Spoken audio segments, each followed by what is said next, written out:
Postpartum depression આજકાલ આપણે આ ટર્મિનોલોજીને ખૂબ વધારે સાંભળી રહ્યા છીએ અને એટલા માટે વધારે સાંભળી રહ્યા છીએ કે આજકાલ મધર્સ વધારે સફર કરી રહ્યા છે.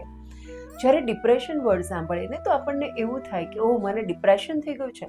આ વર્ડ ઇટસેલ્ફ પોતે ડિપ્રેસિવ છે એટલે આપણે વધારે ડિપ્રેશનમાં જતા રહીએ. પરંતુ મારે દરેક દીકરીઓને એક વાત કહેવી છે કે આ ડિપ્રેશન તે કોઈ પેથોલોજીકલ નથી. તમારા બોડીમાં કોઈ બાયોકેમિકલ ચેન્જીસ નથી થઈ રહ્યા. આ ડિપ્રેશનનું મૂળ કારણ જેને આયુર્વેદ ખૂબ સરસ રીતે સમજાવે છે તેની મારે તમારી સાથે વાત કરવી છે.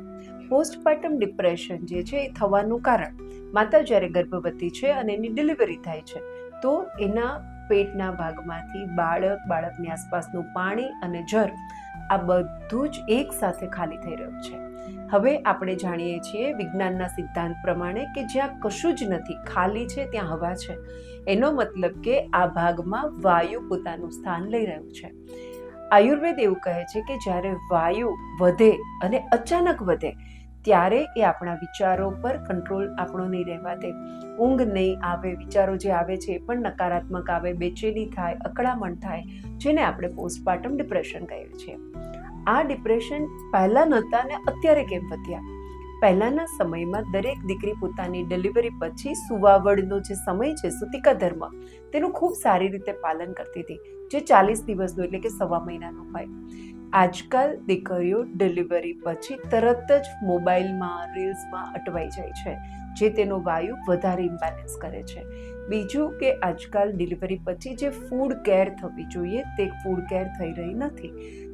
જે ડિલિવરી પછીનો જે આહાર છે તેમાં જુઓ તમને વડીલો શું આપશે. વડીલો ખૂબ માત્રામાં ઘી આપશે, સૂંઠ આપશે અને એવા આહાર કે જે તમારા વાયુનું ખૂબ જલ્દીથી શમન કરશે.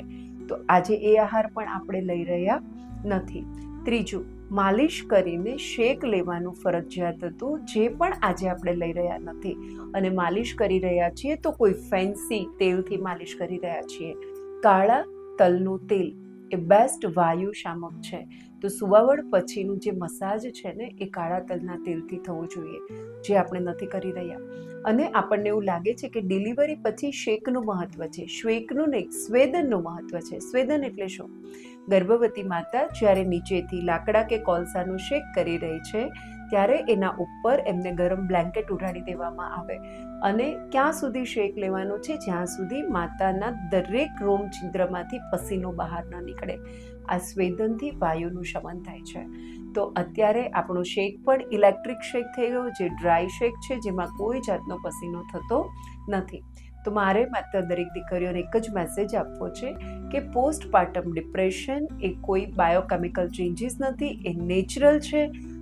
દરેક પ્રસૂતાને ડિલિવરી પછી આ ફેરફાર થવાના જ છે, પરંતુ તમારા આહાર, વિહાર અને વિચારથી તમે આ સિચ્યુએશનને 100% કંટ્રોલ કરી શકશો.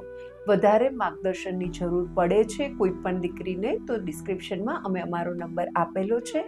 તમે તમારા બાળકના જન્મના ઉત્સવને માણી શકો અને બાળપણના તેમના આ 40 દિવસને બહુ સારી રીતે બાળક સાથે જોડાઈ શકો તેવી પ્રાર્થના સાથે બધાને જય શ્રી કૃષ્ણ.